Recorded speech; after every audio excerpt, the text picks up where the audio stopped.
Assalamualaikum warahmatullahi wabarakatuh. Perkenalkan, nama saya Nanda Dwi Febrianti, NIM 4320019, kelas Komunikasi Penyiaran Islam 2A. Saya akan membuat video tugas UTS Mapel Pengantar Ilmu Dakwah. Materi kedua, yaitu pengertian dakwah. Dakwah merupakan kegiatan yang bersifat menyeru, mengajak, dan memanggil orang untuk beriman dan taat kepada Allah sesuai dengan garis akidah, syariat, dan akhlak Islam. Perkembangan dakwah.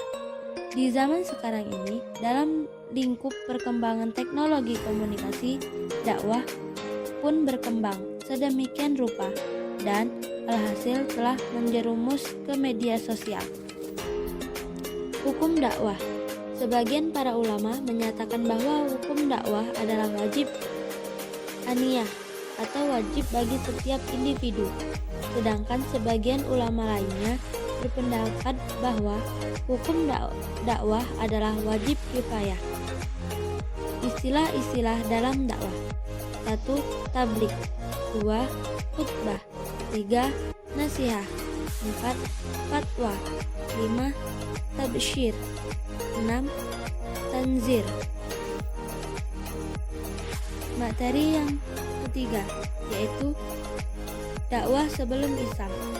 Dakwah sudah dimulai pada zaman Nabi-Nabi Allah, mengirimkan Rasul kepada umat manusia dan menyampaikan agama Islam sebagai agama yang benar, yang memperbaiki akhlak serta akidah umat-umat terdahulu. Pada hakikatnya, agama yang dibawa oleh para Rasul sebelum kedatangan Nabi Muhammad SAW adalah agama Islam. Agama yang dibawa Nabi Muhammad SAW untuk menyempurnakan ajaran-ajaran agama sebelumnya. Dakwah pada masa kekhalifahan. 1. Abu Bakar As-Siddiq merupakan orang pertama yang menyambut dakwah Rasulullah SAW. Dalam menjalankan dakwahnya, beliau relatif menempuh cara-cara perang. Penyebaran Islam oleh Abu Bakar menaruh perhatian khusus pada penyebaran jalan hidup yang benar. 2. Umar bin Khattab. Umar membawa pengaruh yang besar terhadap perkembangan dakwah Islam, sebagaimana halnya Abu Bakar yang melanjutkan perang yang tidak sempat dilakukan oleh Rasul karena wafat. Umar juga melanjutkan perang yang belum sempat dilakukan oleh Abu Bakar. Umar juga melakukan ekspansi ke Persia, Romawi, dan Mesir, dan menimbulkan 3 kondisi. Yang ketiga, yaitu Utsman bin Affan. Utsman dikenal sebagai seorang kaya yang dermawan, yang banyak membantu perkembangan risalah Nabi Muhammad SAW. Ia menikahi 2 putri Rasul dan melakukan hijrah sebanyak 2 kali. Ada 2 aspek yang sangat menonjol yang dilakukan Utsman dalam pengembangan Islam, yaitu 1. Menumpas pemberontak dan pendurhakaan yang terjadi di beberapa daerah pada masa Khalifah Umar. 2. Memperluas kekuasaan Islam yang terhenti pada masa kekhalifahan Umar. 4. Ali bin Abu Thalib. Ali merupakan orang yang memiliki ilmu yang banyak, terutama ilmu rahasia, ketuhanan, dan persoalan keagamaan. Walaupun banyak persoalan gawat mengenai perang yang dihadapi Ali, itu tidak menghabiskan seluruh waktunya. Ia dapat membagi waktunya untuk urusan perang, politik, dan sosial keagamaan. Ia tidak lalai dalam kewajibannya sebagai pemimpin umat. Dakwah pada masa modern. Perkembangan dan pembinaan ilmu pada masa Daulat Bani Umayyah juga merupakan kelanjutan dari apa yang telah dirintis dan diusahakan oleh Rasulullah SAW dan juga Khulafaur Rasyidin. Dakwah Islamiyah ini berada pada jalan yang lempeng ke arah perkembangan dan perluasan. Materi yang keempat yaitu dalil dakwah. Salah satu dalil dakwah yaitu dalam surat An-Nahl ayat 125 yang artinya, Serulah manusia kepada jalan Tuhanmu dengan hikmah dan pelajaran yang baik, dan bantahlah mereka dengan cara yang baik. Sesungguhnya Tuhanmu dialah yang lebih mengetahui tentang siapa yang tersesat dari jalannya, dan dialah yang lebih mengetahui orang-orang yang mendapat petunjuk. Rukun dakwah. 1. Dai, orang yang mengajak atau ustadznya. Mad'u, komunikan atau jamaah. Talikoh, metode atau cara penyampaian dakwah.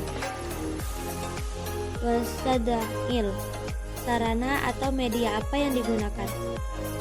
Maddah, materi. Yang terakhir yaitu atsar, efek dari dakwah yang disampaikan. Materi yang kelima yaitu mabadi asyarah, adalah sebuah istilah yang dipakai ilmuwan untuk menjelaskan 10 hal pokok tentang sebuah ilmu yang harus diketahui oleh para penuntutnya. Macam-macam mabadi asyarah. 1. Al-had, penyerahan diri yang dimanifestasikan dalam ketundukan kepada aturan Allah Subhanahu wa taala yang telah dibawa oleh Rasulullah sallallahu alaihi wasallam, baik berupa menjalankan perintah maupun meninggalkan larangan. 2. Al-mau'u, ruang lingkup kajian. Ruang lingkup kajian Islam Nusantara adalah berikhtiarnya mengintegrasikan, menginterkoneksikan, dan menginternalisasikan 3 peradaban yang telah menyejarakan dan membumi di Nusantara. Ketiga peradaban tersebut yaitu peradaban teks, peradaban ilmu dan budaya, dan peradaban setempat. 3. Manfaat kajian. Al-Sumrah, sebagai pengembangan model dakwah yang berbasis kearifan lokal dan sebagai pijakan atas ketahanan serta kedaulatan budaya dan peradaban bangsa Indonesia dalam menghadapi benturan antar peradaban dengan ideologi-ideologi berbahaya. Yang keempat yaitu perbandingan dan hubungan dengan ilmu. Istilah lain atau al-nisbah. Munculnya istilah Islam Nusantara dengan pengertian dan karakteristik tidak menafikan metode dakwah lain selain tidak bertentangan dengan prinsip-prinsip.